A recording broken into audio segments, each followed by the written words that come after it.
Bubblegum wat soon. Okay, Antoine, kijk eens zo. Ik hoop het gaat goed bij jou. Bij mij gaat het goed, behalve die hitte. En nog eens lekker alright. Nou moet nie wel niet so lang is nie. Skryf eens so aan Amerikaanse kant of iets. As amper Valentynsdag, Boera Jules. Het al iets vir jou mochi? Yes, sir. Daar is uitgesoord, my broer. Maar kijk, waar gaat jy weer die mochi krijgen voor Valentynsdag? Al wat sy moet weet die graveyardse blomme. As die 14 Februarie weg. Ek weet sy soek skoene, maar waar krijg ek sy 3? Ik kan op een meisje staan en opsterresie. Jy kan ons die blomme van die begraafplaas gaan staan en eet en waag jou Valentynsdag nie. Is jy mal? Hoekom vat jy nie liewes vir haar na julle huis toe nie?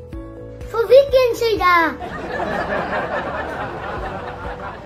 Wat had jy een meisje koop vir Valentynsdag?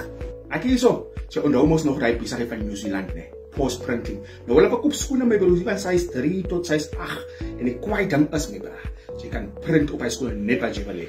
Boere, meisie, baas van die plaas of evens bubblegum se mochi. Bestel vir jou haar, ek gaan vir my haar bestel vir die mochi. Ja, my meisje gaarskoene bestel. Yes meneer, hulle is in New Zealand, maar hulle het 'n tak in Suid-Afrika ook. Postprinting bied die Valentynsdag geskenk van die jaar. Tekkies van size 3 tot 8 wat net plain gekoop kan word of met printing op van jou eie keuse. As jy in New Zealand, Australië of selfs Suid-Afrika is, moet jy dit nie uitmis nie. Bestel vandag. Kykie, dis ook op tyd. So die mense se skoene gaan weer vlieg van die rakke af, so jy bietjie gou bestel.